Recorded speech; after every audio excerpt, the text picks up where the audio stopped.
Për sa i përket zgjedhjes së presidentes, ka një nen të caktuar që merret me këtë punë. Na po flasim tash për situatën e zgjedhjes së presidentes. Jo shpërndarjes së kuvendit. Ajo neni 86 që përmendet aty, 60 ditë që kështu me radhë, ajo flet për në cilat raste shpërndahet kuvendi. Pra, mosbesimi i qeverisë duket është kjo, edhe nëse brenda 60 ditëve të nisjes prezidentures nuk e zgjedh presidentin. Ajo është tjetër afat. Mirë po neni 82, 86, sa ke pika 2, ai shumë qartë e thotë që nëse kuvendi nuk zgjedh president, pika 6 shkon në zgjedhje. Dhe presidenti duhet të zgjidhet jo më vonë se 30 ditë para skadimit mandatit. Kjo është shumë e qartë. Domethënë pyetja e vetme dhe e parë që duhet shtruar është në këtë kusht. Në ora 12:01 sonte, pyetja që duhet më shtruar është që ky kuvend a ka zgjedh president? Jo, shkojnë zgjedhje. Kaq. Cila ka qenë arsyeja e dështimit? A janë votu 2 rande, 1 rand, 3 rande, asnjë? Kjo s'ka rëndësi. Po pra. Se ti s'ke arrit me zgjedh presidentin dhe pikë. Se bilërson në fatin. Jo dhe se ti s'ke arrit me zgjedh presidentin, që kjo mu më intereson si vrojtues. E pastaj, pse se keni zgjedh presidentin, folni ju. Aty, që ka ndodhë që ka ndodhë.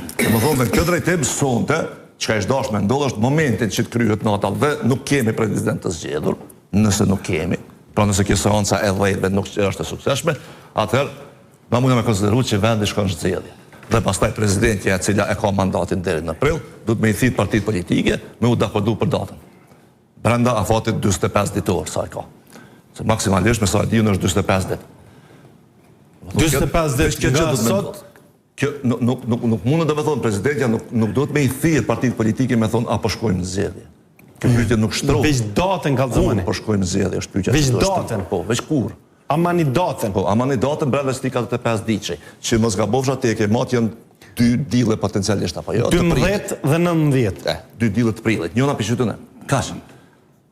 Edhe pastaj KQZ-ja fillon më marrë me zgjedhje. Do të tjetër rrugdori ka. Nuk e kuptoj që ta pse i kanë quajtur amendamentet tu e di që nuk votohen. Çka ke kjo lojë pa lidhje? A është kjo loja e Adecit dhe nëse ka qenë qëllimi i lojës së Adecit, kujt na i met Adecin këtë fal loje?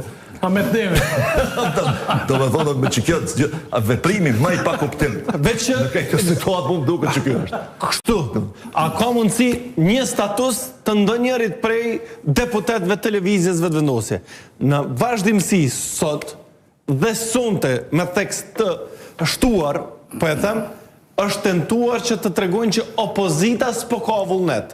Madje janë deklaruar ende pa i ditur qëndrimet e subjekteve politike të cilat ishin në parlament, të thonë që nuk i votojnë edhe mundësinë e zgjedhjes të drejt për drejt nga populli. Pra, sot e ke pas... Sipas kësaj, a mundna me konkludu që ajo që na e thanë dje zyra e presidentës, kabinetit, që ka qenë ofertë e Kurtit, hajde po shkojmë kuvend e pjalojmë fajin opozitës, sot ju mundësua ati përmes amendamenteve kushtetuese. Pra si tentim, hajde të këshyri mos pjalojmë fajin opozitës. Pse më jalojmë fajin opozitës? Për çka? Një gjë që nuk po i thuhet qytetarëve të Republikës Kosovës që po dojnë ta me kamuflu qëllimisht. Edhe me u pas votu këto amendamente. Ti nuk kishe mujt me zgjedh çet president me çet kushtetues. Se aty teksti kushtetues, amendamenti kushtetues e ka që